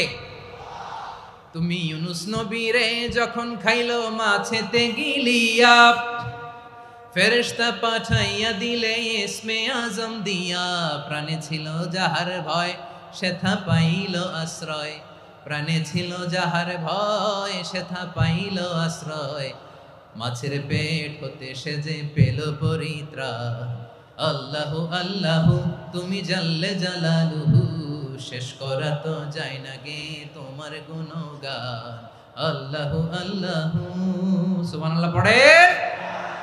লা ইলাহা ইল্লা আনতা সুবহানাকা ইন্নী কুনতু মিনাজ জালিমিন। বিশ্বনবী বললেন, দেয়ালে পিঠ থেকে গেলে, চোখে মুখে অন্ধকার, বাঁচার কোনো উপায় নাই, তখন এই দোয়াটা পড়তে হবে। এই দোয়া পড়ে আল্লাহর কাছে ফরিয়াদ করলে বিপদ মুক্ত করবেন কে? কেন এই দোয়াটা আল্লাহর কাছে বড্ড প্রিয় জানেন আমার ভাইয়েরা? কারণ এই দোয়ার মধ্যে তিনটা জিনিস আছে। আমি যেরকম আঙ্গুল উঁচু করেছি এরকম করেন তো। তিনটা। কয়টা? তিনটা। এক নম্বরে হচ্ছে তাওহীদ, দুই নম্বরে তাসবিহ, তিন নম্বরে তাকরীর। আই রিপিট, আবারও বলছি, এক নম্বরে তাওহীদ, দুই নম্বরে তাসবিহ, তিন নম্বরে তাকরীর। এ দোয়াটা আল্লাহর কাছে এত পছন্দনীয় কারণ এ দোয়ার প্রথম অংশে আছে তাওহীদ, আল্লাহর একত্ববাদের ঘোষণা। লা ইলাহা ইল্লা আনতা, ও আল্লাহ আপনি ছাড়া কোনো ইলাহ নাই, উপাস্য নাই। এই কথা বললে আল্লাহ বড্ড খুশি হয়ে যায়। সুবহানাল্লাহ পড়েন। এ দোয়ার দ্বিতীয় অংশে আছে তাসবিহ, মানে আল্লাহর প্রশংসা, প্রশংসা সূচক বাণী। সুবহানাক সুবহানাক সুবহানাক, ও আল্লাহ আমি আপনার পবিত্রতা ঘোষণা করছি। সুবহানাক, এই কথা শুনলেও আল্লাহ খুশি হয়ে যায়। সুবহানাল্লাহ পড়েন। এই দোয়ার তৃতীয় অংশে আছে তাকরীর, তাকরীর মানে পাপের স্বীকৃতি। তাকরীর মানে কি? তাকরীর মানে পাপের স্বীকৃতি। এই দোয়ার তৃতীয় অংশে আছে ইন্নী কুনতু মিনাল জালিমিন, ও আল্লাহ আমি জালিমদের অন্তর্ভুক্ত। আল্লাহ আল্লাহ আমি জালেম, আল্লাহ আমি ভুল করেছি, অন্যায় করেছি, আল্লাহ আমি জালেমদের অন্তর্ভুক্ত। এই পাপের স্বীকৃতি, অ্যাকনোলেজমেন্ট আল্লাহ বড্ড পছন্দ করে। যখন আল্লাহর কাছে আপনি ছোট হবেন, ছোট হতে হতে যত ছোট হবেন, ওই দৃশ্যটা দেখতে আল্লাহ বড্ড পছন্দ করে। সুবহানাল্লাহ বলেন। তিন নম্বর অংশ ইন্নী কুনতু মিনাজ জালিমিন, আল্লাহ আমি জালেমদের অন্তর্ভুক্ত। সাইয়েদনা আদম আলাইহিস সালাম ভুল করে যখন নিষিদ্ধ গাছের ফুল খেয়ে ফেললেন, ফল খেয়ে ফেললেন, আল্লাহ বললেন আদম ক্ষমা পেতে চাইলে তুমি আর হাওয়া মিলে স্বীকৃতি দাও, পাপের স্বীকৃতি আর পড়ো। রব্বানা যালামনা আনফুসানা ওয়া ইল্লাম তাগফির লানা ওয়া তারহামনা লানাকুনান্না মিনাল খাসিরিন। ও আল্লাহ আমি আদম আর হাওয়া, যালামনা আনফুসানা, আমরা আমাদের নফসের উপর বড্ড জুলুম করেছি। আল্লাহ ওয়া ইল্লাম তাগফির লানা ওয়া তারহামনা, আপনি যদি ক্ষমা না করেন, আপনি যদি দয়া পরবশ না হন, আপনি যদি রহম না করেন, আমরা তো ক্ষতিগ্রস্তদের মধ্যে শামিল হয়ে যাব। এই দোয়া করার সাথে সাথে সাইয়েদনা আদম আর হাওয়া আলাইহিস সালামকে ক্ষমা করে দিলেন কে? তাহলে এই দোয়ার তিন নম্বর অংশ তাকরীর, এটা আল্লাহ বড্ড পছন্দ করে। আমার কলিজার টুকরা ভাইয়েরা, গুনাহ করে শিকার যেতে হবে, এটা আল্লাহ ভালোবাসেন। সাইয়েদনা আবু বকর রাদিয়াল্লাহু তাআলা আনহু বিষ্ণু ইসা ইসলামকে বললেন, ইয়া রাসূলুল্লাহ আল্লিমনি দুআআন আদউ বিহি ফি সলাতি, নবী হে আপনি আমার এমন একটা স্পেশাল দোয়া শিখায়া দেন যে দোয়াটা আমি নামাজে পড়ব। নবী বললেন, তাহলে তুমি পড়ো আল্লাহুম্মা ইন্নী যালামতু নাফসি যুলমান কাসীরান ওয়া লা ইয়াগফিরুয যুনুবা ইল্লা আনতা ফাগফিরলি মাগফিরাতাম মিন ইনদিকা ওয়ারহামনি ইন্নাকা আনতাল গফুরুর রহিম। সুবহানাল্লাহ। সালাম ফিরানোর আগে পড়েন, কথা কয় না, পড়েন পড়েন। ও আবু বকর, নামাজে যদি দোয়া করতে মনে চায় এই দোয়াটা পড়বা, আল্লাহুম্মা ইন্নী যালামতু নাফসি, আল্লাহ জুলুম করেছি আমার নফসের উপর, যুলমান কাসীরা, অনেক জুলুম, ওয়া লা ইয়াগফিরুয যুনুবা ইল্লা আনতা, আপনি ছাড়া এই জুনুব, এই পাপ ক্ষমা করার দ্বিতীয় কোনো রব নাই। আছে? আল্লাহ ছাড়া আমাদের গুনাহ আর কে কে ক্ষমা করতে পারে বলেন তো? কে পারে? কে? এজন্য আল্লাহরে বলবেন, আল্লাহ আমি ছাড়া তোমার গোলামের অভাব নাই। ও আমার রব, আমি ছাড়া এই জমিনের বুকে তোমার গোলামের অভাব নাই, কিন্তু তুমি ছাড়া তো আমার দ্বিতীয় কোনো রব নাই। পারবেন বলতে? পারবেন? চোখের পানি ছেড়ে আল্লাহরে বলবেন, আল্লাহ তুমি আমার রব, তুমি আমার সব। কি বলবেন? আল্লাহ আমারে রব। সবাই বলুন, আল্লাহ আমারে রব, দমে দমে তনু মনে তারি অনুভব। আল্লাহ আমারে রব। আল্লাহরে বলেন, আল্লাহ তুমি আমার রব, তুমি আমার সব। আল্লাহ আমি ছাড়া এই জমিনে তোমার গোলামের অভাব নাই, তুমি ছাড়া আমার দ্বিতীয় কোনো রব নাই। এ কথা বলে চোখের পানি ছেড়ে আল্লাহরে স্বীকৃতি দেন, আল্লাহ আমি পাপী। আল্লাহ জামিনে আমার চেয়ে বড় পাপী আর কেউ নাই। অজু করে সিজদায় লুটিয়ে পড়ে চোখের পানি ছেড়ে আল্লাহরে পাপের স্বীকৃতি দেন, আল্লাহ এমন কোন জুলুম নাই, গুনাহ নাই আমি করি নাই, সগীরা কবিরা, জেনে না জেনে, ইচ্ছায় অনিচ্ছায়, শিরকি বেদাতি সব গুনাহ করেছি। আল্লাহ আকাশের নিচে জমিনের উপরে আমার চেয়ে বড় গুনাহগার আর কেউ নাই। চোখের পানি ছেড়ে আল্লাহরে বলেন, আল্লাহ আমি ছাড়া তোমার গোলামের অভাব নাই, তুমি ছাড়া আমার দ্বিতীয় কোনো রব নাই, তুমি ছাড়া তো কেউ আমার গুনাহ ক্ষমা করার নাই, তুমি আমার রব, তুমি আমার সব। বলতে পারবেন? এই তাকরীর আমার পটুয়াখালীর ভাইয়া, এই স্বীকৃতিটা দেখতে আল্লাহ বড্ড ভালোবাসেন, কারণ আমরা সবাই গুনাহগার। আমরা সবাই কি? বিশ্বনবী বলেন, কুল্লুকুম খাত্তাউন, আ বানি আদম তোমরা সবাই পাপী। সবাই কি? সবাই পাপী। আমরা সবাই পাপী, আপন পাপের বাটখারা দিয়ে অন্যের পাপ মাপি। আমরা যে পাপী এটা ভাবতে মনে চায় না কারো, খালি অন্যের পাপ দেখি আমরা, এটা ভুল। ওর এই পাপ, ও পাপী, ও জালেম, ও জাহান্নামী, এরকম একটা টেন্ডেন্সি। আমার যে কি হালাত এটার খেয়াল নাই। খেয়াল করতে হবে যে আমি সবচেয়ে বড় পাপী, ঠিক কিনা বলেন? পাপ করি নাই এমন কেউ আছি? হ্যাঁ আছি, আছি। কেউ না জানলেও জানে কে আমার পাপের ঘটনা? পৃথিবী না জানুক আমি তো জানি, আমি কি পাপ করেছি হায়। ও আমার কলিজার টুকরা ভাইরা, মাথাটাকে নিচু করে জীবনের সব গুনার ফিরিস্তিগুলো একটা একটা করে স্বীকার করে আল্লাহরে বলেন, আল্লাহ আমি পাপী। আল্লাহ আমার চেয়ে বড় পাপী এই দুনিয়াতে কেউ নাই।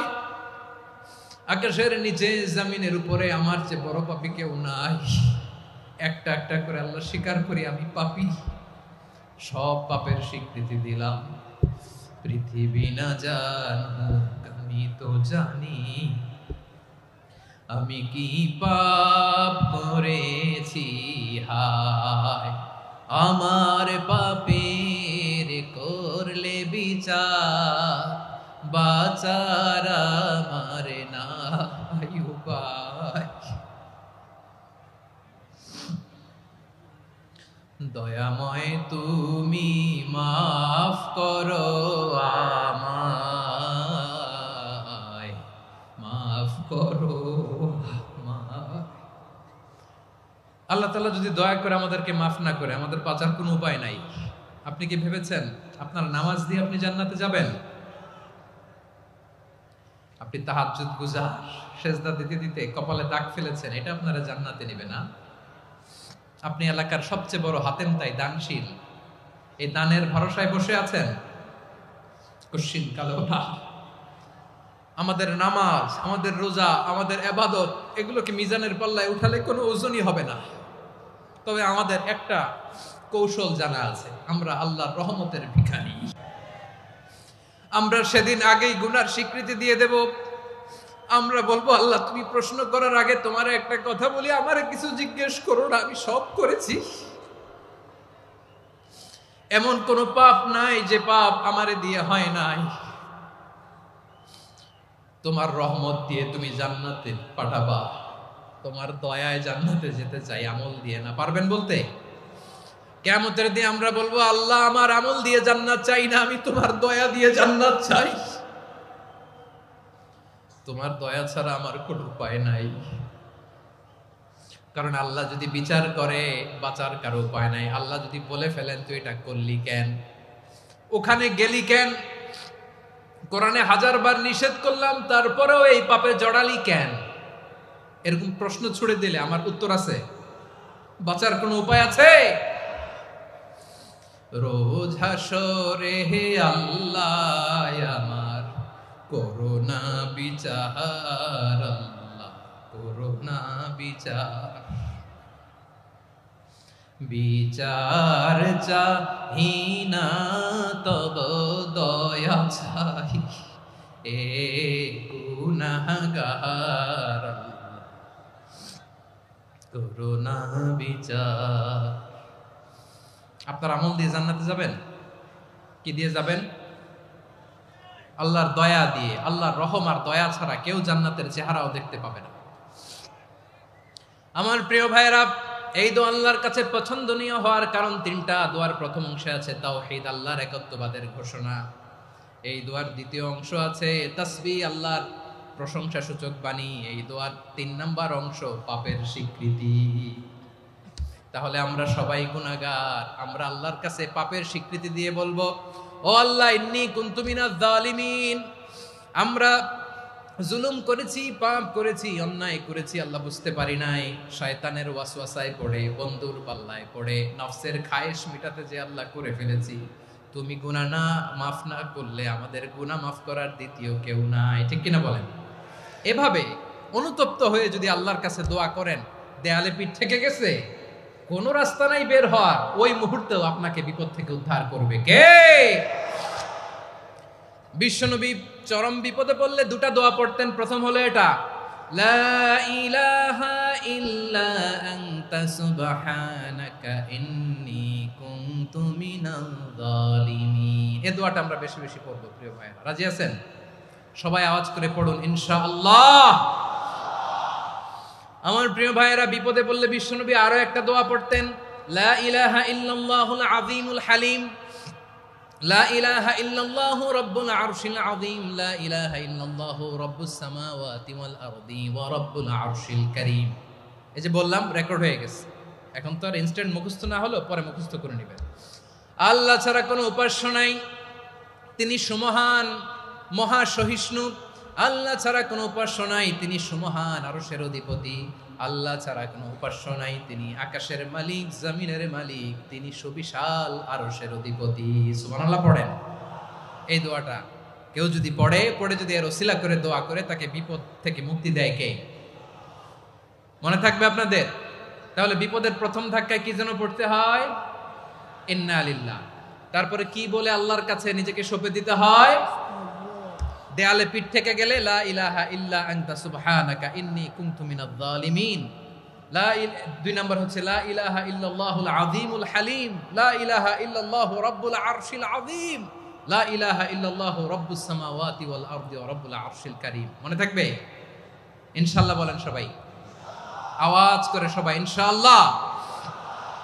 অনেক সময় এমন হয়, হঠাৎ বিপদের সম্মুখীন হই আমরা, রেডি হয়ে বের হইছে অফিসে, হঠাৎ অ্যাক্সিডেন্টে পড়ে যাই, হঠাৎ পেটের ব্যথায় অজ্ঞান। এরকম হয় না? আপনাদের হয় না? বিষ্ণু ইসলাম বলেন, আকস্মিক দুর্ঘটনার বিপদ থেকে যদি কেউ বাঁচতে চায়, সকাল সন্ধ্যা যেন প্রত্যেকে এই দোয়াটা পড়ে। সকালে যদি 3 বার পড়ে, সন্ধ্যা পর্যন্ত হঠাৎ বিপদ থেকে সে রক্ষা পাবে। To be protected from sudden calamity, sudden disaster, sudden calamity. হঠাৎ বিপদ, হঠাৎ ভয়ঙ্কর কোন আকস্মিক বিপদ থেকে আল্লাহ বাঁচায় দিবে। সকালে পড়লে সন্ধ্যা পর্যন্ত প্রোটেক্টেড, সন্ধ্যাবেলায় যদি 3 বার পরে সকাল পর্যন্ত প্রোটেক্টেড। সুবহানাল্লাহ পড়ে। দোয়াটা কি?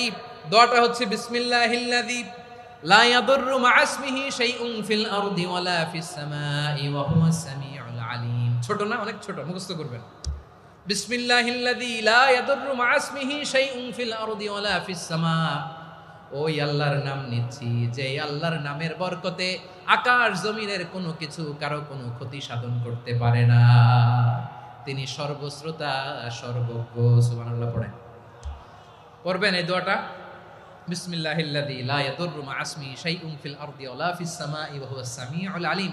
ফজরের পরে 3 বার, মাগরিবের পরে 3 বার যদি কেউ পড়ে, প্রোটেক্টেড, যে কোনো হঠাৎ বিপদ থেকে প্রোটেক্টেড। প্রোটেক্ট করেন কে? ওই আল্লাহর নাম নিচ্ছি যে আল্লাহর নামের ওসিলায় আকাশ জমিনের কোনো কিছু কোনো ক্ষতি করতে পারে না। সুবহানাল্লাহ পড়েন। আচ্ছা, এবার আমাদের জীবনে দুশ্চিন্তা আছে না নাই বলেন?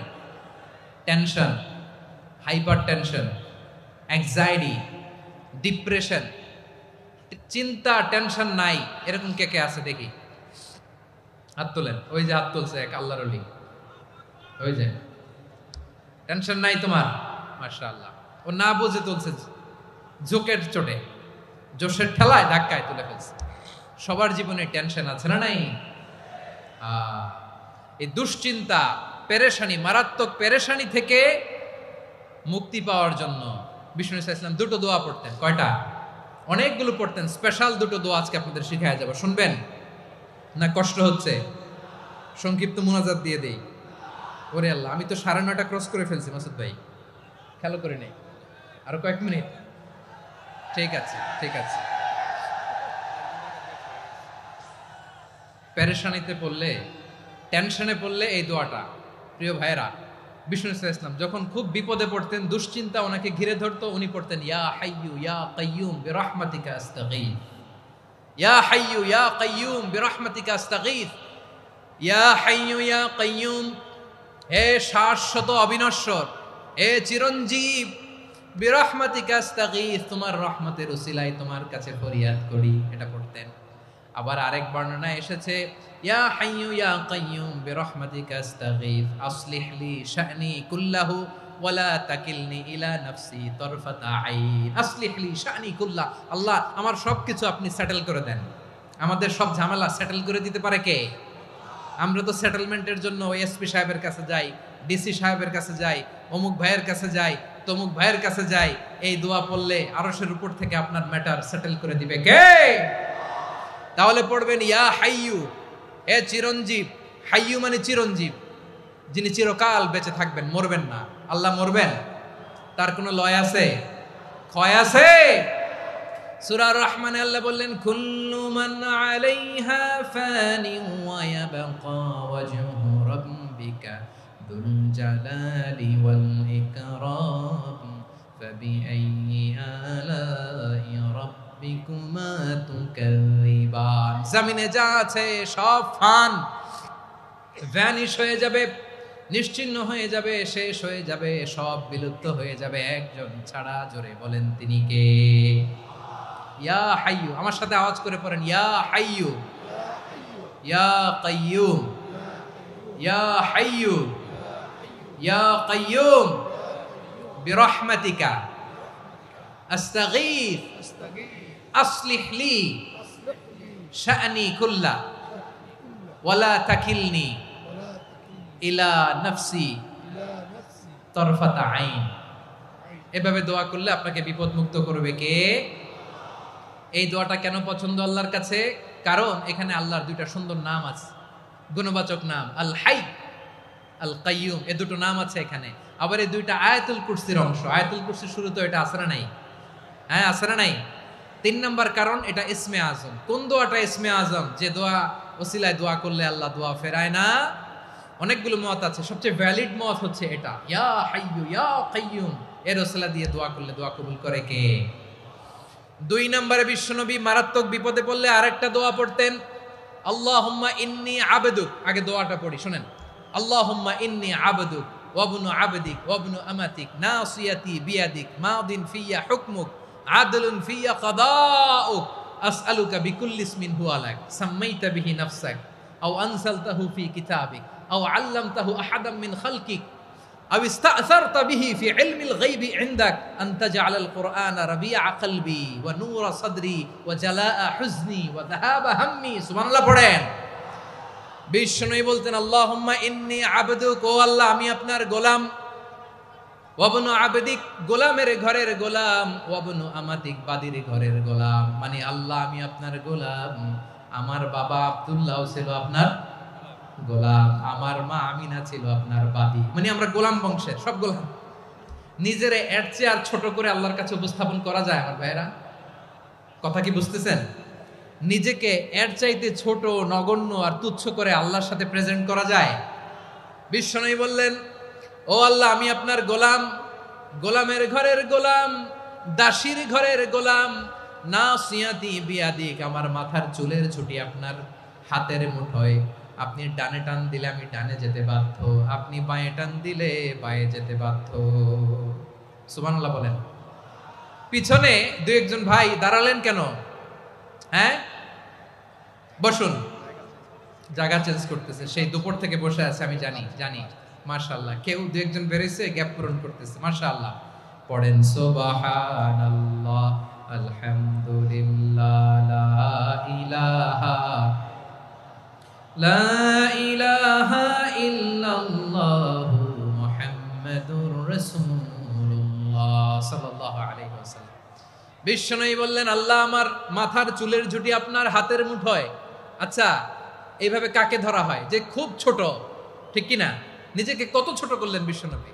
ও আল্লাহ, আমার মাথার চুলের ঝুঁটি আপনার হাতের মুঠোয়, আপনি ডানে টানলে আমি ডানে যাব, বাঁয়ে টানলে বাঁয়ে যাব। আল্লাহ, আসআলুকা বিকুল্লি ইসমিন হুয়া লাক, নাসিয়াতি বিয়াদিক, মাদিন ফিয়া হুকমুক, আপনার নির্দেশ আমার উপর কার্যকর হবেই হবে। আদলুন ফিয়া কাদাউক, আপনার ফয়সালা, যেই ফয়সালাই আপনি আমার জন্য করেন এটাই ইনসাফ। সুবহানাল্লাহ বলেন।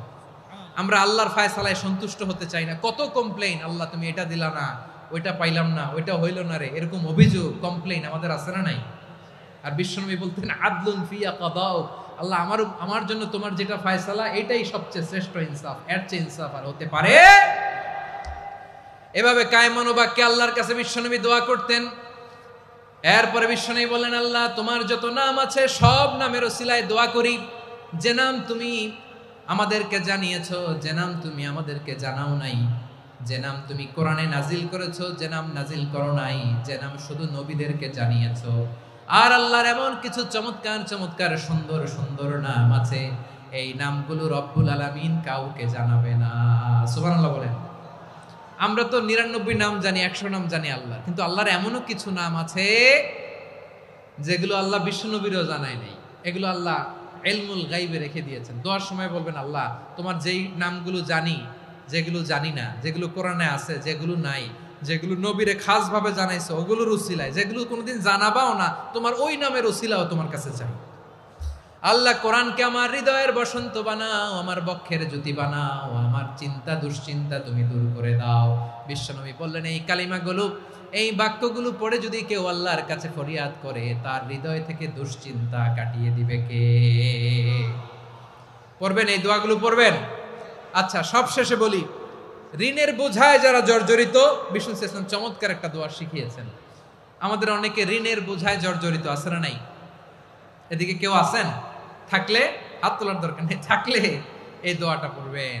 এক সাহাবীর নাম আবু উমামা, নামাজের ওয়াক্ত ছাড়া উনি মসজিদে যেয়ে বসে আছে। বিশ্বনবী বললেন, কি রে আবু উমামা, নামাজের তো ওয়াক্ত হয় নাই, মসজিদে কি?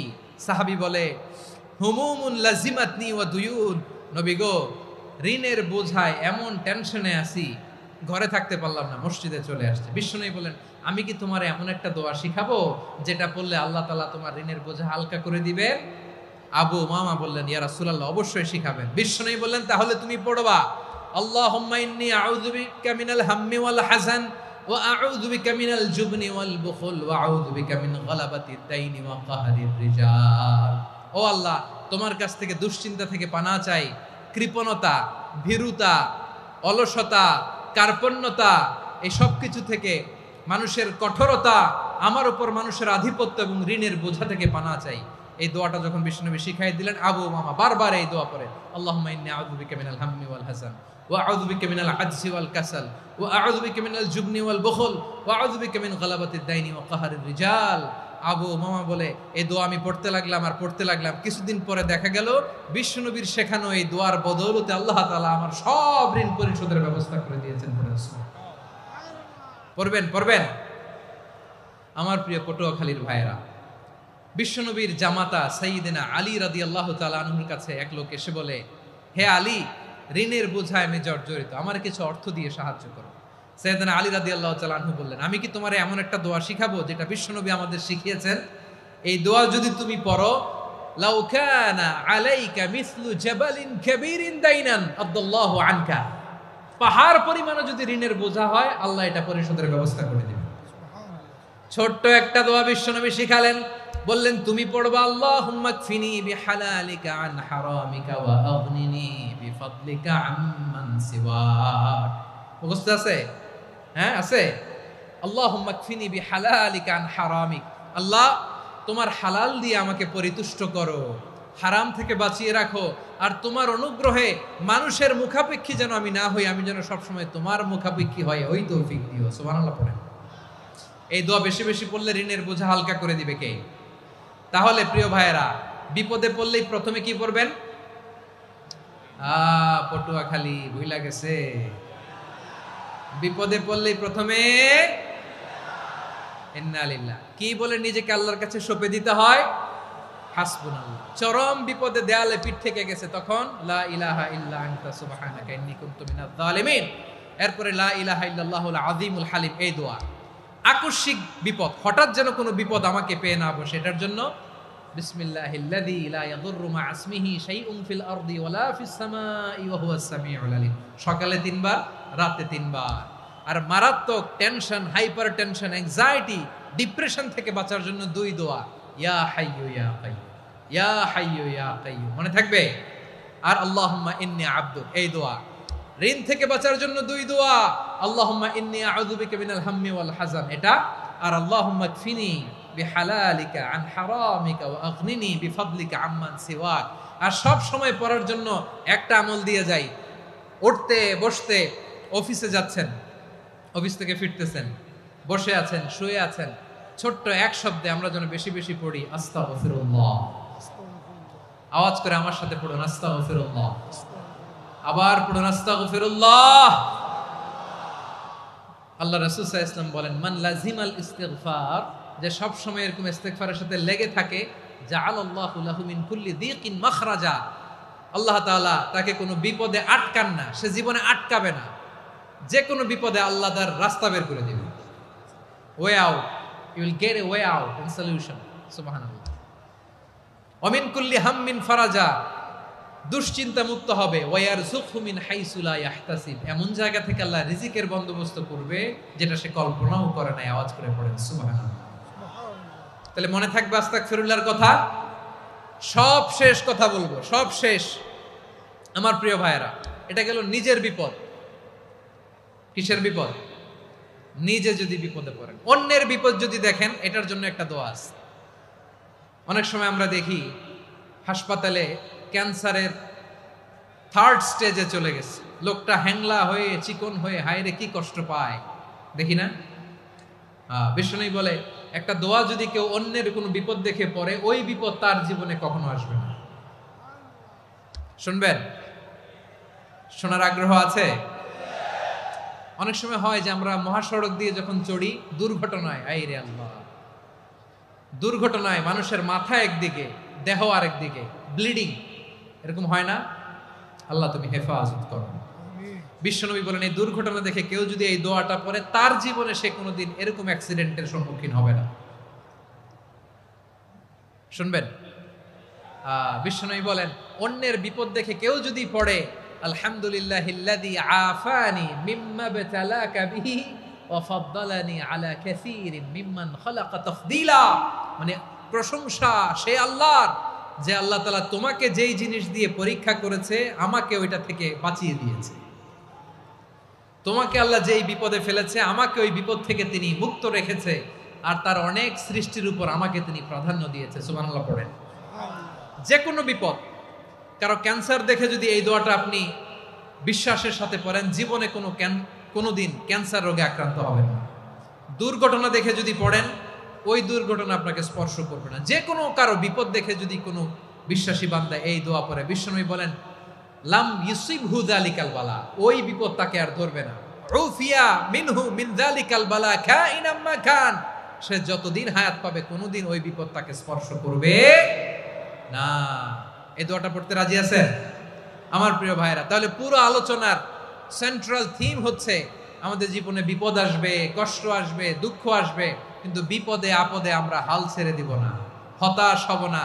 মুমিন হতাশ হয় না, নিরাশ হয় না, হাল ছেড়ে দেয় না। মুমিন ভরসা রাখে একজনের উপর। আওয়াজ করে বলুন, যিনি কে? বিপদে পড়লে আমাদেরকে উদ্ধার করে কে? আবার আমাদেরকে যদি কোনো নেয়ামত আল্লাহ দিতে চান, ওইটা কেড়ে নেওয়ার ক্ষমতা কারো আছে? তাহলে আমরা কানেক্টিভিটি বাড়াবো কার সাথে?